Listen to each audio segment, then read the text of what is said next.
In World War II, the United States nearly lost the war because it ran out of copper. Not oil, not soldiers, copper. By early 1942, America was trying to build the largest military machine in history: bombers, battleships, radios, ammunition, radar, and every single one of them depended on copper. Without it, there was no electricity, no communication, no modern weapons. Within months, U.S. warehouses were running dry. Imports were being sunk by German U-boats. Asian copper mines were in enemy hands. And production schedules were already starting to break. Then Washington made a decision so desperate it was kept classified for years. The United States began ripping copper out of its own cities. And when that still wasn't enough, it melted down billions of dollars in silver to keep the war alive. This is the forgotten industrial crisis that almost stopped America's war before it ever truly began. The decision was made in the summer of 1942, behind closed doors, far from any battlefield. No public announcement, no headlines, no debating Congress. Instead, a classified order moved quietly through Washington, authorizing something that sounded more like financial sabotage than wartime planning. The United States would melt down its own silver reserves not to pay debts, not to stabilize currency, but to wire machines. Billions of dollars worth of silver, stored in guarded vaults, would be withdrawn, melted, and reshaped into coils, conductors, and electrical components. Not temporarily borrowed, not symbolically pledged, physically removed from the Treasury and sent into factories. To understand how extreme this was, you have to understand what silver meant in 1942. Silver was not scrap. It was not surplus. It was a monetary backbone. For decades, the U.S.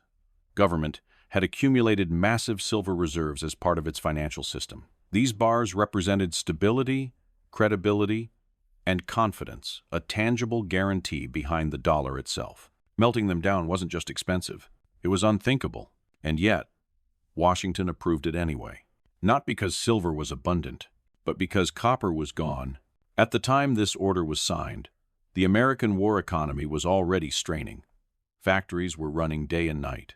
Production targets for aircraft, ships, and ammunition had been set at levels no nation had ever attempted before. On paper, the numbers looked achievable. In reality, they were beginning to fail. The problem wasn't labor. It wasn't machinery. It wasn't even steel. It was electricity. Modern warfare depended on electrical systems more than any previous conflict in history.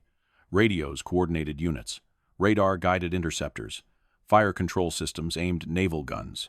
Bombers carried miles of wiring to connect instruments, turrets, and navigation systems.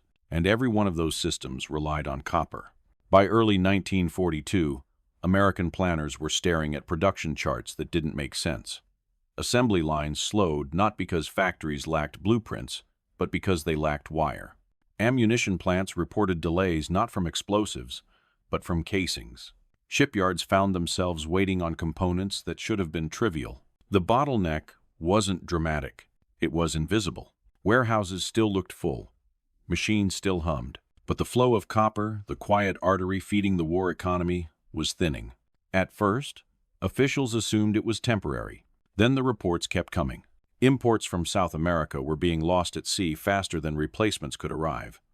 German submarines were turning shipping lanes into killing grounds. Copper mines in the Pacific had vanished behind enemy lines. Stockpiles that were supposed to last years were projected to run dry in months. There was no emergency switch to flip, no reserve waiting to be unlocked. Mining more copper would take years. Building new refineries would take longer. And the war did not have years. This was the moment when the silver decision stopped sounding insane and started sounding inevitable. Silver, unlike copper, was still available. It conducted electricity even better. And it was sitting idle in vaults, doing nothing while factories stalled. But using it came with risks no one could fully calculate. Silver could be lost, damaged, stolen, or scattered into industrial waste, impossible to recover. Once melted, it might never return. The decision wasn't framed as a clever substitution. It was framed as a countdown. Use the silver now or accept that production failures would ripple outward, delaying aircraft deliveries, stalling ship construction, and choking ammunition supply. This wasn't about efficiency, it was about survival. When the order was finalized, it carried conditions bordering on paranoia. Every ounce would be tracked. Guards would accompany shipments. Facilities receiving silver would be secured as if they were handling weapons, not metal. And even then, the silver was never meant to solve the problem. It was a stopgap, a bridge, a desperate attempt to buy time. Because beneath the silver decision lay a far more dangerous truth, one that no amount of precious metal could permanently fix. America wasn't just short on copper. It was fighting a global war in a world that was actively cutting it off from the material foundations of modern warfare. And silver, no matter how valuable, could only delay what was coming. To understand why melting down silver even became an option, you have to understand the role copper played in World War II. Not as a commodity, not as a resource, but as a foundation. In earlier wars, armies could fight with wood, iron, and manpower. Muskets, cannons, horses, and sails didn't require complex electrical systems. Supply mattered, but it wasn't invisible. World War II was different. It was the first global conflict where electricity was no longer optional. It was essential. Every modern weapon depended on it. Radios linked infantry units to artillery. Radar detected enemy aircraft before they appeared on the horizon. Fire control systems calculated range and lead for naval guns. Bombers carried electrical networks that powered navigation instruments, gun turrets, heating systems, and bomb release mechanisms. And electricity needed one thing above all else: copper. There was no substitute that matched its conductivity, flexibility, and resistance to corrosion. Aluminum could carry current, but it overheated. Steel could be used, but only in limited applications. Experimental materials existed, but none could scale fast enough or reliably enough for wartime use. Copper wasn't just useful, it was irreplaceable. A single heavy bomber required hundreds of pounds of it, spread invisibly through miles of wiring. A battleship required thousands of tons not only for wiring, but for motors, generators, and communication systems. Ammunition casings consumed copper and zinc by the trainload, month after month. By 1940, the United States was already one of the world's largest consumers of copper. Civilian infrastructure alone, power grids, telephones, factories, absorbed enormous quantities every year. Then war production exploded that demand overnight. Aircraft orders multiplied, shipbuilding surged. Ammunition plants expanded around the clock. Radar installations spread across coastlines and airfields. Each new system added more wiring, more coils, more conductors. The problem wasn't inefficiency, it was arithmetic. Even before Pearl Harbor, planners had estimated that copper consumption would need to increase several 100% to meet wartime targets. Those numbers were alarming but manageable on paper. What no one fully anticipated was how quickly the global supply chain would collapse. Copper didn't simply come from American mines. It flowed through oceans. South America supplied vast quantities. Asian mines fed Pacific markets. Colonial holdings in Africa and Southeast Asia balanced global demand. War severed those connections. German submarines turned shipping lanes into death traps. Cargo vessels carrying copper from Chile or Peru faced torpedoes before they reached the Caribbean. Insurance rates skyrocketed. Sailings were canceled. Even successful shipments arrived late, damaged, or in reduced volume. At the same time, Japan's rapid expansion across Southeast Asia captured copper-producing regions almost intact. Mines that had once supplied global markets were now feeding enemy industries, or simply removed from circulation entirely. For American planners, the effect was suffocating. Domestic mines in Arizona, Montana, and Utah were already operating near maximum capacity. Expanding them wasn't a switch you flipped. New shafts took years to develop. New refineries required equipment, labor, and power, all of which competed with war production itself. By early 1942, the math became unavoidable. Even if every American mine worked perfectly, even if every refinery ran non-stop, there still wouldn't be enough copper to meet demand. This wasn't a shortage that could be fixed by working harder. It was a shortage built into the structure of the war. And the most dangerous part was how quietly it unfolded. There were no explosions, no factory shutdowns that made headlines. Instead, delays crept in. A shipment of wiring arrived late. A component was redesigned to use less copper. A production line slowed by a few percent. Individually, these problems looked minor. Collectively, they formed a bottleneck that threatened to ripple across the entire war economy. Weapons could not be assembled without wiring. Radios could not be issued without conductors. Aircraft could not fly without electrical systems. Steel and aluminum piled up uselessly when copper ran short. 1942, internal reports warned that if copper supplies continued to shrink, production targets would begin slipping by months, then by years. A delay in 1942 wasn't an inconvenience. It was a strategic catastrophe. Every month lost meant enemy forces had more time to fortify. Every delay pushed invasions further into the future. Every stalled factory translated into casualties later on. This was the reality facing Washington when the silver decision was approved. Silver wasn't chosen because it was clever. It was chosen because there was nothing else left. But even as engineers began melting silver into wire, the underlying problem remained unresolved. Silver could replace copper in a few critical applications, but not everywhere. It was too valuable, too limited, too risky to scatter across the entire industrial system. The silver solution bought time, but time alone wouldn't save the war. Because copper wasn't just missing from factories. It was disappearing from the world itself. And to find it, America would have to look not underground but inward. Spring of 1942, the copper crisis stopped being theoretical. It became a deadline. Across Washington, planners began using a phrase that never appeared in public speeches or press releases. They called it the exhaustion window, the point at which existing copper stockpiles would be gone, and production failures would no longer be isolated problems, but systemic ones. That window was measured in months. The reason was simple. Copper did not move freely in wartime. It moved through narrow corridors of shipping lanes, refineries, rail yards, and factories. And nearly every one of those corridors was under attack. In the Atlantic, German U-boats were tightening their grip. Merchant ships, carrying raw materials from South America, faced constant threat. Copper shipments that once moved routinely were now rerouted, delayed, or lost entirely. Insurance rates soared. Crews refused sailings. Entire convoys vanished without warning. Every ship sunk was more than a loss of tonnage. It was a subtraction from the future. Copper that never reached port could not be refined. Copper that wasn't refined could not be turned into wire. And wire that didn't exist meant systems that could not be built. By early 1942, sinkings were outpacing replacements. Shipyards were launching new vessels, but not fast enough to compensate. Even successful voyages arrived late, disrupting production schedules that depended on precise timing. In the Pacific, the situation was worse. Japan's rapid expansion across Southeast Asia had captured or neutralized many of the region's most productive copper sources. Mines in the Philippines, Malaya, and the Dutch East Indies disappeared from Allied supply chains almost overnight. Equipment was seized. Stockpiles were appropriated. Entire facilities were repurposed for enemy use. From Washington's perspective, copper wasn't just scarce.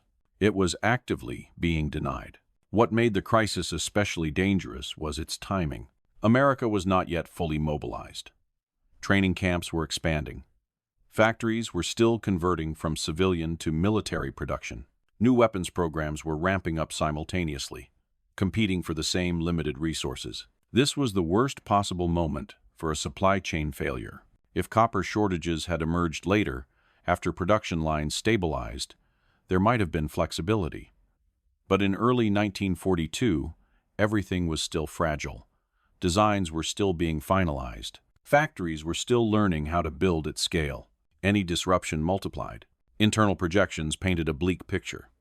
If copper imports continued to fall and domestic production remained capped, stockpiles would be exhausted before the end of the year. Some estimates were even worse, placing critical shortfalls as early as late summer. There was no margin for error. Military leaders began quietly preparing for contingencies they never expected to face. Weapons programs were reviewed for possible cancellation or delay. Communication networks were evaluated for downsizing. In extreme scenarios, officials discussed prioritizing frontline units at the expense of training and reserve forces. None of this reached the public. The official message remained confident.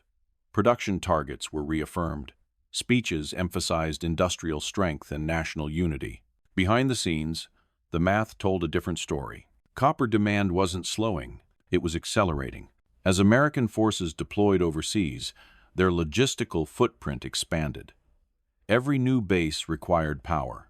Every airfield needed wiring. Every ship carried radios, generators, and control systems. Combat did not reduce copper consumption. It increased it. Even ammunition, often thought of as steel and explosives, depended on copper for casings, primers, and electrical components in fuses. Without copper, factories could produce shells that could not be finished. This created a brutal feedback loop. Delays in copper deliveries slowed production. Slower production forced factories to operate less efficiently, consuming more resources per unit. That inefficiency increased demand further, tightening the bottleneck. By mid-1942, planners were no longer asking how to fix the shortage. They were asking how long they could survive it. This was the context in which radical solutions gained traction. Recycling was no longer a patriotic gesture.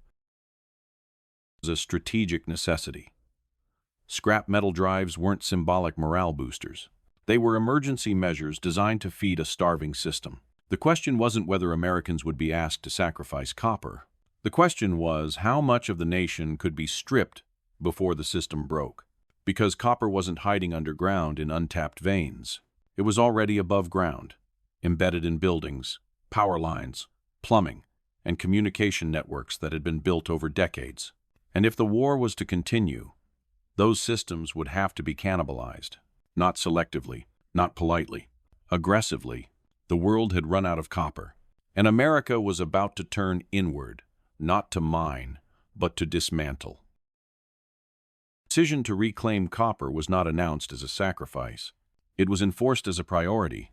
In early 1942, the War Production Board issued a series of orders that quietly rewired daily life across the United States. Copper was no longer just scarce. It was restricted, then rationed, then effectively forbidden. Civilian use came to an abrupt halt. No copper in new construction. No copper in plumbing. No copper in electrical upgrades. No copper in consumer goods. Manufacturers were given quotas. Utilities were given deadlines. Industries that had relied on copper for decades were told to surrender it immediately. Telephone companies were among the first targets. Thousands of miles of copper wire stretched across rural America, connecting small towns, farms, and outposts that had been wired years earlier. To war planners, those lines represented something intolerable. Idle copper. Crews were dispatched to dismantle them. Poles were climbed. Lines were cut. Entire stretches of the country lost telephone service overnight. Some communities would remain disconnected for months, their copper stripped and shipped to refineries. The telegraph network, the backbone of American communications since the Civil War, followed the same path. Lines that had once carried stock prices, war news, and personal messages were systematically dismantled and melted down. Inside cities, the process was even more invasive.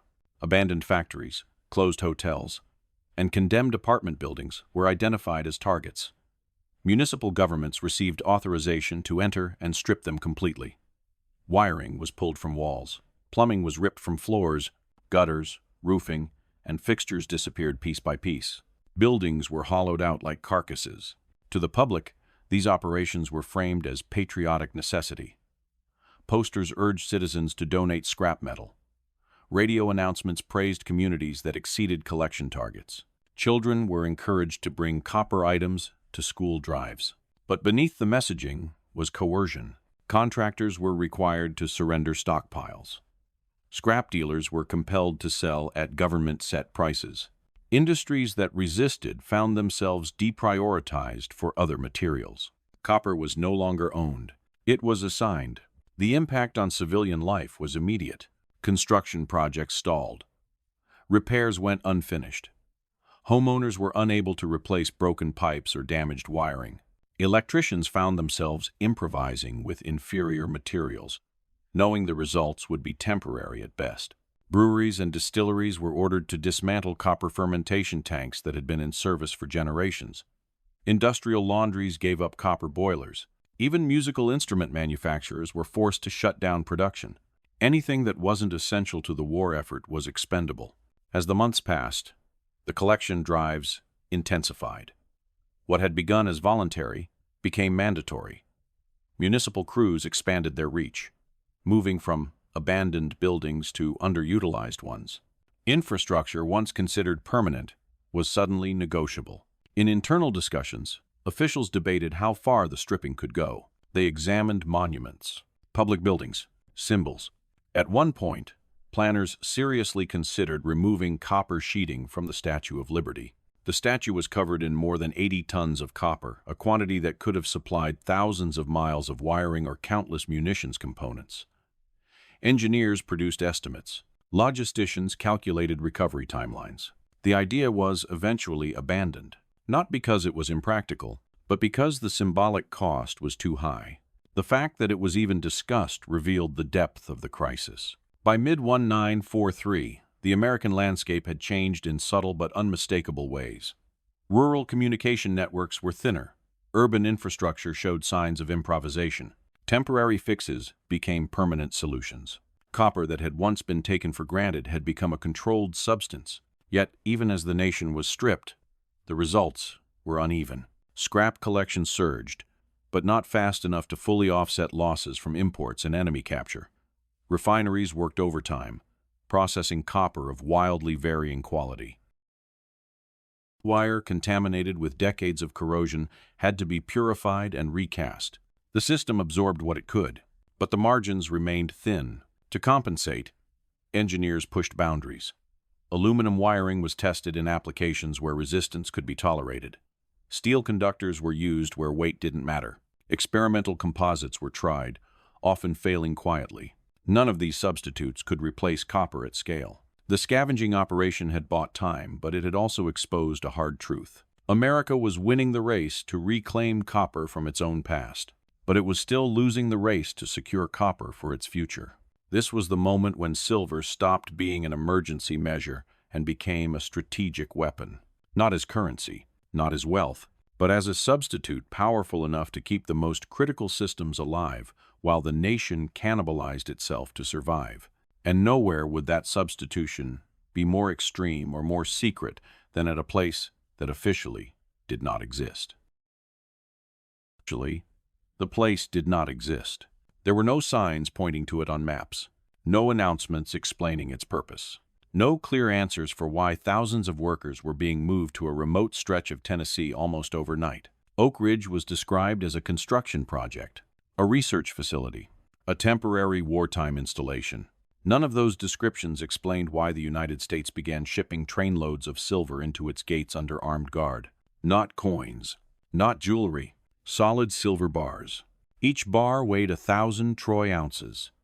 Each shipment was logged, sealed, and escorted from Treasury vaults to secure rail cars. Armed guards followed the silver every mile of its journey. When it arrived, it was counted again and again. Silver was no longer money. It was material. Inside Oak Ridge, engineers were racing to build machines unlike anything ever attempted at industrial scale. Massive electromagnetic separators, later known as calutrons, designed to isolate rare uranium isotopes. These machines were not delicate instruments. They were enormous, power-hungry systems that relied on one thing above all else: magnetic fields. To generate those fields, each calutron required coils of conductive metal wound into massive rectangular frames. The original designs called for copper, tens of thousands of tons of it, copper that no longer existed. Silver was the only alternative. It conducted electricity even better than copper. It could be drawn into wire. It could carry the immense currents required to power the separators. But it came with a cost that went far beyond money. Every coil represented metal that might never return. Bars were melted down and drawn into wire. Technicians wound that wire into coils weighing several tons each. By the time production peaked, Oak Ridge alone contained more than 14,000 tons of silver embedded in machinery. More than a third of all the silver the Treasury had released for wartime use. Security became obsessive. Guards patrolled around the clock. Workers passed through checkpoints when entering and leaving. Tools were inspected. Clothing was checked. Even dust and floor sweepings from the coil shops were collected and refined to recover microscopic traces of silver. Nothing was allowed to leave unaccounted for. Treasury auditors were permanently stationed on site, tracking every ounce. When discrepancies appeared, sometimes just a few ounces, investigations followed. Paperwork halted production. Operations stopped until the numbers balanced. This level of scrutiny was unusual even by wartime standards. But it served an unintended purpose. The presence of auditors, guards, and strict accounting provided a convenient explanation for Oak Ridge's secrecy. Outsiders assumed the site was heavily protected because of the silver. Few suspected that the real reason was something far more dangerous. The silver didn't just power machines. It hid a secret. While workers focused on guarding metal, the true objective of Oak Ridge remained concealed. The calutrons enriched uranium for a weapon so new that even many of the scientists involved did not fully understand its final use. Silver became camouflage. It justified security. It justified secrecy. It justified silence. And while Oak Ridge consumed silver at an unprecedented rate, the rest of the country continued tearing itself apart for copper. Scrap flowed into refineries. Old wire was purified and recast. New mining projects slowly increased output. The emergency measures taken in 1942 began to show results. Not solutions, but stabilization. By late 1943, ammunition plants were catching up. Aircraft production accelerated. Communication networks expanded cautiously. The copper crisis had not disappeared, but it was no longer catastrophic. Silver had bought time. Time for miners to dig deeper. Time for engineers to redesign systems. Time for the industrial system to adapt. Yet the Silver War came with its own ticking clock. The metal embedded in Oak Ridge's machines was not meant to stay there forever. From the moment the first bar was melted, the assumption was that it would one day be recovered. That assumption shaped everything. Machines were designed to be dismantled. Coils were built to be unwound. Recovery plans were written before construction was complete. Silver was borrowed, not spent. And as the war moved toward its final phases, the question shifted once again. Not whether the silver solution would work, but whether the United States could put the silver back. Because the war was nearing its end. And when it did, the books would have to balance. War began to tilt decisively in the Allies' favor. Attention in Washington slowly shifted from emergency measures to reckoning. Victory was approaching, but the bills, material and moral, were coming due. At Oak Ridge, the Silver War entered its final phase. The machines that had consumed thousands of tons of precious metal were no longer needed at full capacity. The calutrons that had run day and night were shut down. One by one, production slowed, then stopped. And then the process reversed. Crews began dismantling the machines with the same care that had defined their construction. Silver coils were unwound. Wire was collected, sorted, and melted back into bars. Every step was documented. Every ounce was weighed. Treasury auditors watched closely. This wasn't symbolism. It was accountability. The concern that had haunted officials since 1942, that the silver would vanish into industrial waste, was finally tested. Filters were cleaned. Residues were refined. Dust collected over years of operation was processed to recover microscopic traces of metal. The results were extraordinary. Of the hundreds of millions of troy ounces withdrawn from Treasury vaults, more than 99% was recovered. Losses amounted to a fraction of a percent metal trapped in slag, filters, and residues that could not be economically refined. The silver went back to West Point, quietly, without ceremony, without public acknowledgement. The public never saw the bars return. They never knew where the silver had gone or what it had powered. At the same time, the copper picture was finally stabilizing. Scrap collection programs had reached full stride. Between 1,942 and 1,945, Americans reclaimed over 1 million tons of copper, the equivalent of years of peacetime mining output. Old wiring, plumbing, roofing, and industrial equipment were reborn as ammunition casings, electrical systems, and radar components. Domestic mining expanded. Refineries became more efficient. Engineers redesigned equipment to use less copper wherever possible. By 1944, the worst of the crisis had passed. But the war delivered one final irony. As American forces advanced across Europe and North Africa, they encountered enemy supply depots filled with copper wire, electrical components, and communication equipment. Much of it had been manufactured using copper seized from occupied territories. American engineers salvaged it, crated it, shipped it back across the Atlantic. Enemy copper became Allied material. In Italy and later in Western Europe, ammunition fired by American troops sometimes contained copper that had once powered factories in France or Belgium, now turned against the forces that had seized it. In the Pacific, similar ironies unfolded. Japanese forces scavenged copper from conquered regions to sustain their own war effort. When American bombs fell on Japanese cities, some of the copper inside them had been reclaimed from American infrastructure before the war. The same atoms changed sides. Metal had no allegiance. Only logistics did. When analysts later examined the copper crisis, the conclusions were unsettling. The margin had been razor thin. Had the disruption lasted just a few months longer, had submarine campaigns been slightly more effective, or mining expansion slightly slower, production delays might have cascaded beyond recovery.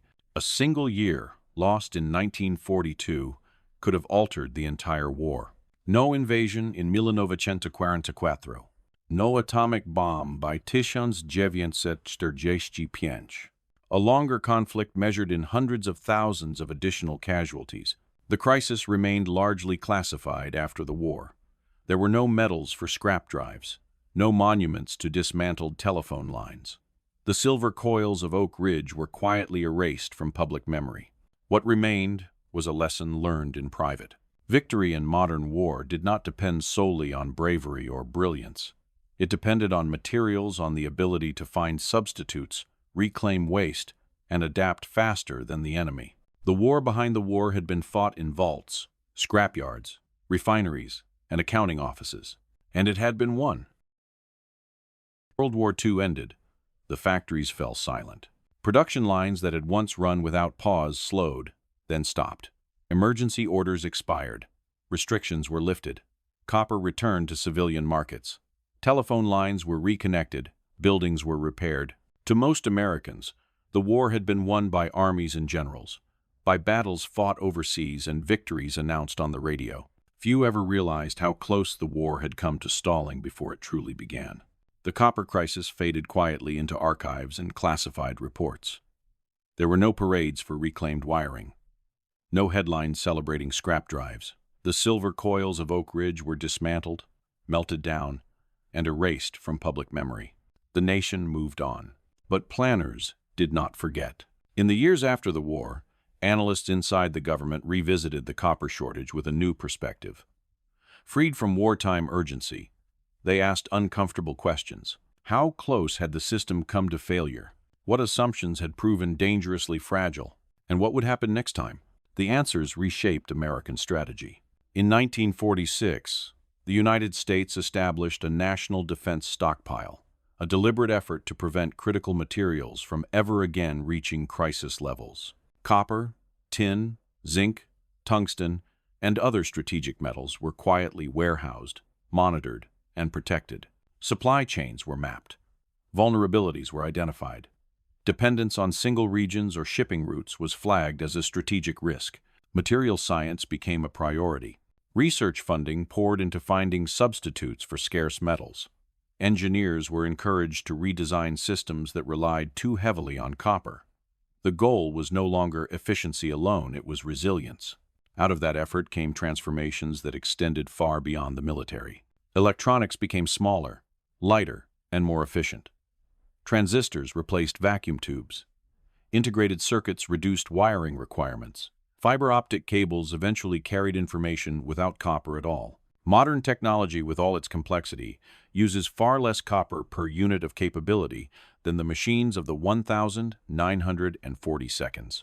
That efficiency is not an accident. It is a legacy of scarcity. The copper crisis also left behind a harder lesson, one that challenged comforting narratives about war. Victory did not come simply from having more resources than the enemy. America had nearly run out of one of the most basic materials of modern warfare. What mattered was the ability to adapt, to improvise, to reclaim, to accept uncomfortable solutions. The men and women who made that possible rarely appear in history books. They were not storming beaches or flying bombers.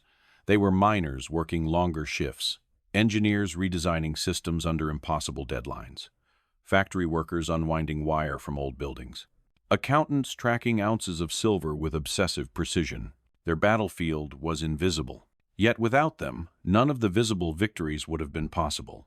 In December 1941, American warehouses were thinning. Shipping lanes were contested. Mines were cut off. On paper, defeat was plausible.